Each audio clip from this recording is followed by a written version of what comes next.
After 1974, the rules of retirement changed, and suddenly it forced E's and S's into the I quadrant with no financial education, and they started to put their money into these retirement plans. And suddenly, voila, a whole new industry was born called financial planners. And today, it takes 30 days to become a financial planner. It still takes 1.5 years to become a massage therapist. You know what I mean? What do you think of mutual funds? I think they're a great way to make money if you sell them to other people. Well, I think it's one of the worst places a person could put money.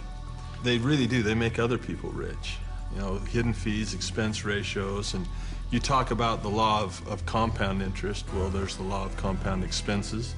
Okay, so let me ask you this. If I say to you, invest for the long term, you know what I mean, for 30, 40 years, what do you think about that in a paper asset? You've lost control that quick. Liquidity is what paper assets are about. Your ability to sell and buy without negotiation problems.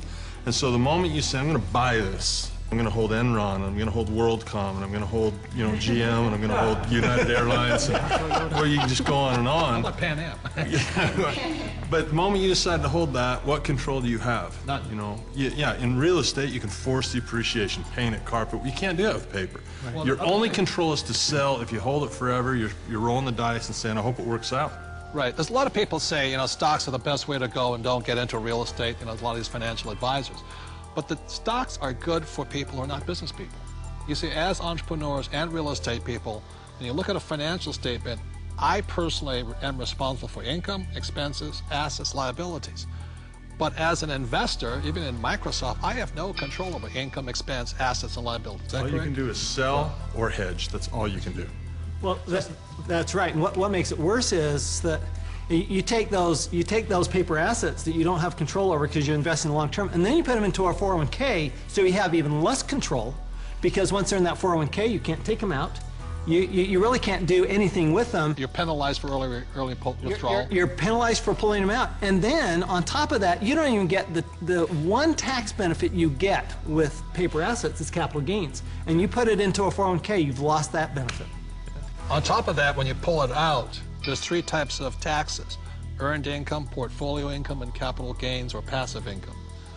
And savings and mutual funds, what are they taxed at? Well, when you pull them out, when it's going through a 401k, they're all taxed at that highest ordinary income rate.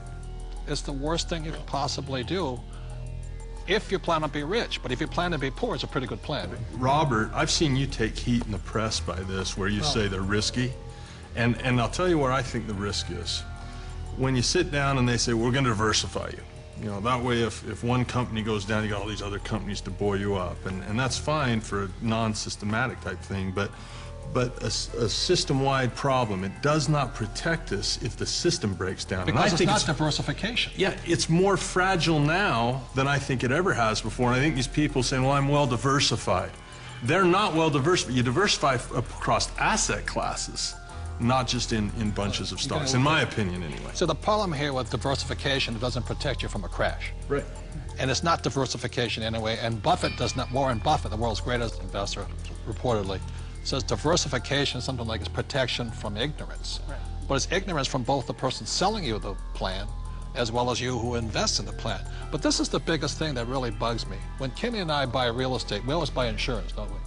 Yeah. Yeah. And then when we drive a car, we have insurance. Right? Is there insurance for mutual funds? Well, not for the average person. No. I mean, is there insurance on your 401k that what you put in will be there when you retire? And which is more likely to burn down in the next 5 years, your home or your 401k? And I'll say it again, we all drive cars with insurance, hopefully. We have houses with insurance. When we buy real estate, we have insurance. Our companies have insurance. But the 401k, all these retirement plans, there's no insurance on them. So if it crashes, they lose everything, and the mutual fund companies walk away with the money. And that's a higher level of education, because most people don't know how to hedge that.